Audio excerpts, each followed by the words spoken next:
નમસ્કાર, સ્વરાજમાં હું મયુર. સ્વાગત છે આપનું. આજે વાત કરવી છે ગુજરાતમાં છેલ્લા કેટલાક દિવસથી હવે વરસાદ જે છે તે ગાયબ થઈ ગયો છે. તેની પાછળના કારણો શું છે, શા માટે આટલા દિવસ વરસાદ ગાયબ થયો છે, નવો રાઉન્ડ ક્યારે શરૂ થવાનો છે, તેમની આપણે ચર્ચા કરવાના છીએ. કારણ કે જે પ્રકારે આપણે અલગ અલગ વિસ્તારોની અંદર આમ તો વરસાદ અલ નીનોના કારણે મોડો આવ્યો હતો અને મોડો આવ્યા બાદ પણ જે વિસ્તારોની અંદર જે જિલ્લાઓની અંદર પડ્યો છે ત્યાં જળબંબાકારની સ્થિતિ એટલે કે ભારેથી અતિ ભારે વરસાદ આપણને જોવા મળ્યો હતો.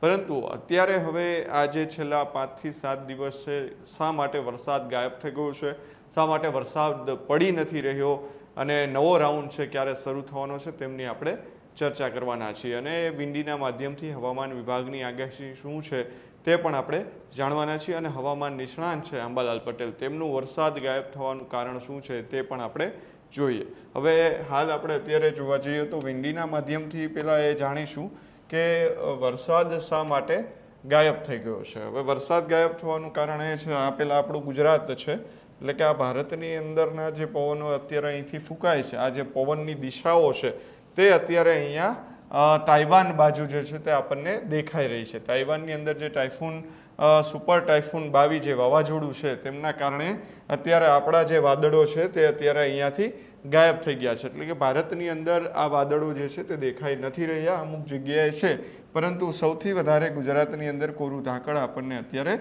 દેખાઈ રહ્યું છે. એટલે કે અહીંયાથી આપ જોઈ રહ્યા છો કે જે આ પવન બધા જ ફૂંકાઈને અત્યારે અહીંયા આ જે વાવાઝોડું ટાઇફૂન 22 જે બન્યું છે ત્યાં અત્યારે ફૂંકાઈ રહ્યા છે ને તેમની અસર અત્યારે ટાઇફૂનની તાઇવાન સહિતના જે ચીન જાપાનના જે શહેરો છે ત્યાં અત્યારે ખૂબ જ વધારે અત્યારે આપણને દેખાઈ રહી છે. ભૂસ્ખલન, ભારે વરસાદ, અતિ ભારે વરસાદ, વાવાઝોડું જે છે ત્યાં અત્યારે આપણને દેખાઈ રહ્યું છે ને તેના જ કારણે તમામ વાદળો જે છે તે અત્યારે અહીં ખેંચાઈ રહ્યા છે. તાઇવાનના દ્રશ્યો પણ આપણે જોયા, ત્યાં ભારે તબાહી આ વાવાઝોડાને બાબી વાવાઝોડું છે તેમના કારણે આવ્યા છે. એટલે કે આ પ્રકારની સ્થિતિ છે અને તેમના કારણે આજની તારીખની અંદર આ વાવાઝોડું જે છે તે ફંટાઈ જાય તેવી પણ શક્યતાઓ જે છે તે વ્યક્ત કરવામાં આવી છે અને ત્યારબાદ ફરી એક વખત નવો રાઉન્ડ શરૂ થવાની શક્યતા છે તે હવામાન નિષ્ણાંતો દ્વારા કરવામાં આવી છે. અત્યારે આપણે આ જોયું એમ કે અત્યારે જે તાઇવાન પાસે જે આખું વાવાઝોડું છે તેમના કારણે બધા જ પવનો જે છે તે અત્યારે અહીંયાથી ફૂંકાઈને ત્યાં જઈ રહ્યા છે અને તેના કારણે અત્યારે વરસાદ જે છે, વાદળો છે તે ક્યાંય આપણા પર અત્યારે જોવા ગુજરાતમાં મળતા નથી. અત્યારે માઇનોર એવો જે કચ્છ વિસ્તાર છે, પછી જે દરિયાકાંઠાનો વિસ્તાર છે ત્યાં માઇનોર વરસાદ પડે, મધ્યમથી હળવો પડે તેવી અત્યારે શક્યતાઓ લાગી રહી છે. એટલે કે આ પ્રકારની સ્થિતિ છે. વાવાઝોડાના કારણે થોડીક અસર થઈ છે ભારતને થઈ છે અને ભારતના અલગ અલગ રાજ્યોને થઈ છે. કારણ કે વરસાદની સિઝન છે, ચોમાસું ચાલી રહ્યું છે, એક રાઉન્ડ પૂરો થયો છે, હવે બીજો રાઉન્ડ જે છે તે ક્યારે શરૂ થવાનો છે હવે આપણે તેમની વાત કરીએ. અત્યારે હાલ હવામાન વિભાગ છે તેમના દ્વારા શું આગાહી કરવામાં આવી છે, કારણ કે આજે અને આવતીકાલે કયા જિલ્લાઓમાં વરસાદ વરસવાનો છે તે આપણે જાણીએ.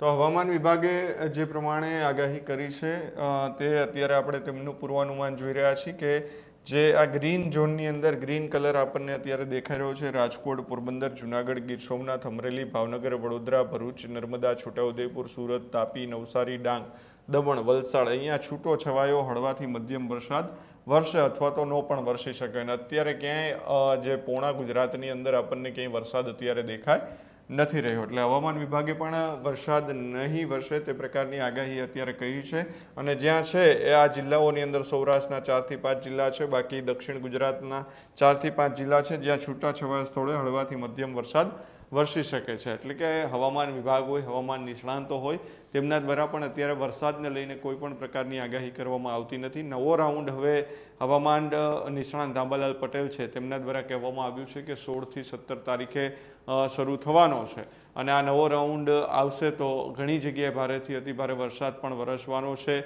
જે અત્યારે જે વાવાઝોડાની અસર દેખાઈ રહી છે, જે બાબી વાવાઝોડું બન્યું છે, જે આમ તો ટોપ 5ની અંદર આ બાબી વાવાઝોડું છે તે આવ્યું છે, જ્યારે પણ આવ્યું છે તે વિનાશક સ્થિતિ જે તે વિસ્તારની અંદર કરતું હોય છે ને તાઇવાનની અંદર પણ આ જ પરિસ્થિતિ છે ને તેમના કારણે વાદળો જે છે તે અત્યારે ભારત ઉપરથી ગાયબ થઈ ગયા છે. હવે આગામી દિવસોની અંદર વરસાદ જે છે તે વરસવાનો છે અને ક્યારે વરસવાનો છે આવો જાણીએ અંબાલાલ અંબાલાલ પટેલ છે તેમના દ્વારા હવે શું આગાહી કરવામાં આવી છે, કયા કયા વિસ્તારોની અંદર એવા છે કે જ્યાં સાર્વત્રિક વરસાદ વરસવાનો છે. અંબાલાલ પટેલ દ્વારા જે આગાહી કરવામાં આવી છે તે પ્રમાણે જો વરસાદનો રાઉન્ડ શરૂ થઈ જશે તો સાર્વત્રિક વરસાદ ફરી એક વખત ગુજરાતમાં જોવા મળશે.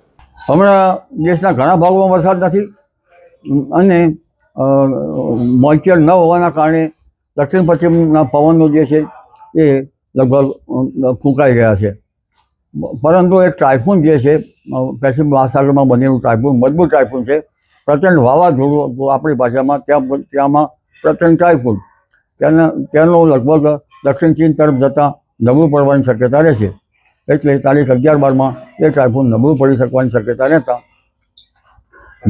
ઘણી વખત ટાઇફૂનના અવશેષો બંગાળ ઉપસાગરમાં આવે તો બંગાળ ઉપસાગર સક્રિય પણ થતો હોય છે. એટલે એ ટાઇફૂન નબળું પડતા તારીખ 13-14માં બંગાળ ઉપસાગર સક્રિય થવાની શક્યતા રહે છે અને બંગાળ ઉપસાગરની શાખા સક્રિય થતાં વરસાદ આવવાની શક્યતા છે. પરંતુ તે વરસાદ ખાસ કરીને પૂર્વ ભારતના ભાગોમાં આવવાની શક્યતા રહે છે અને ત્યાંમાંથી છૂટા પડેલા વાદળો લગભગ ગુજરાતમાં આવતા વરસાદ થવાની શક્યતા રહે છે. જ્યારે આસામ તરફ વરસાદ હોય ત્યારે તેને ઉલટી સ્થિતિ સિંધ ભોગવે છે. ઘણા ખાસિયતવાળા સમાન ખાસિયતવાળા ભાગો છે, ઘણા અસમાન ખાસિયતવાળા ભાગો છે. એટલે જ્યારે આસામમાં વરસાદ પૂર્વ ભારતમાં વરસાદ ઓછો થઈ જાય આસામ વગેરે ત્યારે પશ્ચિમ ભારતમાં વરસાદ થઈ જવાની શક્યતા રહે છે. એટલે લગભગ વરસાદનું રાઉન્ડ હમણાં લોકલ સિસ્ટમના કારણે તારીખ 13થી 16માં જુલાઈમાં થવાની શક્યતા રહે છે. જેમાં કેટલાક ભાગમાં દ્વારકાના ભાગો, પોરબંદરના ભાગો અને જામનગરના ભાગોમાં પણ છૂટાછવાયા ભાગોમાં વરસાદ થવાની શક્યતા રહે છે. એટલે કહેવાનો તાત્પર્ય એ છે કે આગામી 3 દિવસ પછી લોકલ સિસ્ટમો સક્રિય થવાની શક્યતા રહે છે. આ ઉપરાંત તારીખ 22ની આસપાસ પણ ગુજરાતના ભાગોમાં કેટલાક ભાગોમાં ભારે વરસાદ થવાની શક્યતા રહે છે. તારીખ 27થી તારીખ 24, 25, 26માં મુંબઈ મહારાષ્ટ્રના ભાગોમાં વરસાદ થવાની શક્યતા છે. આ અરસામાં દક્ષિણ ગુજરાતના ભાગોમાં વરસાદ થાય, ક્યાંક ભારે વરસાદ થઈ શકે. પરંતુ તારીખ 27થી 30માં ચોમાસું વધુ સક્રિય થવાની શક્યતા રહે છે. જેના કારણે દક્ષિણ ગુજરાતના ભાગો, દક્ષિણ સૌરાષ્ટ્રના ભાગો, સૌરાષ્ટ્રના અન્ય ભાગો, દ્વારકાના ભાગો, પોરબંદરના ભાગો, જામનગરના ભાગોમાં વરસાદ થવાની શક્યતા રહે અને ઉત્તર ગુજરાતના ભાગોમાં પણ લગભગ મહીસાગરના ભાગો, વડોદરાના ભાગો, પંચમહાલના ભાગો, ઉત્તર ગુજરાતના ભાગો, સાબરકાંઠાના ભાગો, અરવલ્લીના ભાગો અને પૂર્વ ગુજરાતના કેટલાક ભાગમાં વરસાદ થવાની શક્યતા રહે. આ વરસાદ સારો થવાની શક્યતા રહે.